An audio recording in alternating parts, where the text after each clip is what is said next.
여러분 안녕하세요. 재테크메이트입니다. 지난 9월 다른 경쟁사 대비 더 많은 배당금을 지급하면서 사람들의 궁금증을 자아냈던 에이스 미국 배당 다우존스의 배당금은 어디에서 나온 건지, 그리고 에이스가 다른 경쟁사들 대비 수익률이 낮다는 것이 과연 사실인지 확인을 해보는 시간을 가져보겠습니다. 배당금이 어디서 나왔는지 확인하기 위해 가장 정확한 건 운용사에 직접 물어보는 것이 빠를 거라 생각해 에이스에 직접 문의를 해봤습니다. 먼저 지난 배당 이력을 한번 살펴보겠습니다. 배당 이력을 보면 에이스가 9월 배당금이 45원으로 경쟁사들 대비 0.1% 이상 높은 배당금을 지급하면서 이 배당금의 재원이 어디에서 나온 것인지 저를 비롯한 많은 분들께서 궁금해 하셨습니다. 그리고 결국 이렇게 배당금을 많이 지급하면 그만큼 배당락이 발생해서 다른 종목들 대비 수익률이 낮아진다는 말도 있었는데요. 저 역시 이러한 사안들에 대해 날로 궁금증이 커져갔고 딱히 확인할 방법이 없던 찰나에 에이스홈피에 방문을 하면 혹시나 문의하는 방법이 있을까 확인을 하던 중 ETF 관련 문의를 할 수 있는 페이지를 발견하고 에이스의 운용사인 한국투자신탁운용에 이번 배당금이 높게 나온 이유와 함께 경쟁 종목 대비 수익률도 낮아 보이는데 이는 과연 사실인지도 문의를 해봤습니다. 한참 동안 연락이 없어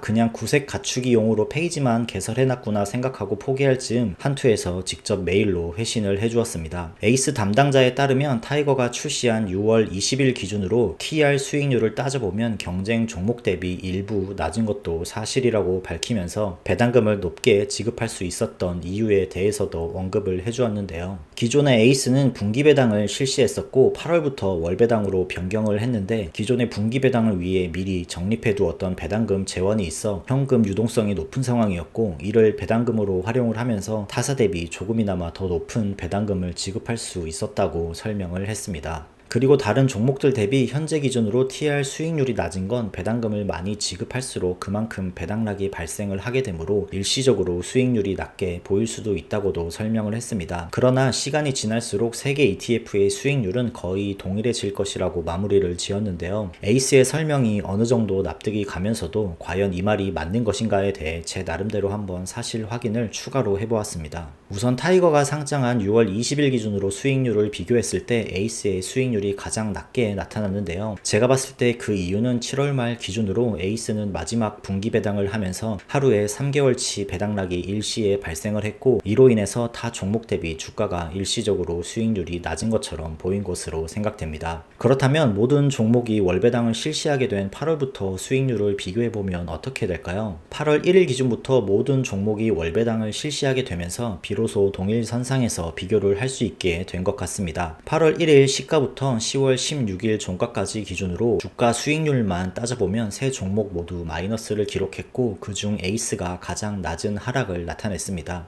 그럼 여기에 8월과 9월에 지급한 배당금을 포함한 TR 수익률을 살펴보면 어떻게 될까요? TR 기준 수익률은 에이스가 0.43%, 솔이 0.04%, 타이거가 0.02%를 기록했습니다. 배당락이 동일하게 발생하는 기간 동안 비교를 했을 때는 에이스의 성과가 가장 높게 나타났습니다. 하지만 이 역시도 앞에서 본 것처럼 일시적일 수 있습니다. 제가 오늘 드리고 싶은 말씀은 앞서 에이스에서도 언급했듯이 시간이 지나게 되면 결국 이 세 개의 종목의 수익률은 거의 동일해질 것이라는 것입니다. 어떤 종목을 모으느냐 보다 얼마나 오랫동안 모을 수 있느냐가 이 게임의 승패를 가릴 것입니다. 하지만 저 같은 일개의 개인 투자자가 ETF에 대한 궁금증이 생겼을 때 이렇게 1대1 문의를 할 수 있는 시스템을 갖추고 있는 에이스가 저는 이번 기회에 더욱더 제 마음에 들어왔습니다. 저는 앞으로도 미국 배당 다우존스 종목 중 에이스를 기준으로 꾸준하게 모아나갈 것입니다. 여러분들도 본인의 취향에 맞는 종목을 잘 선정하셔서 만 55세까지 절대 팔지 않고 모아갈 수 있기를 바라면서 영상을 마치겠습니다. 오늘 영상은 여기까지이고요. 다음번에도 더욱 유익하고 도움되는 영상으로 찾아뵙겠습니다. 구독과 좋아요 부탁드립니다. 시청해주셔서 감사합니다.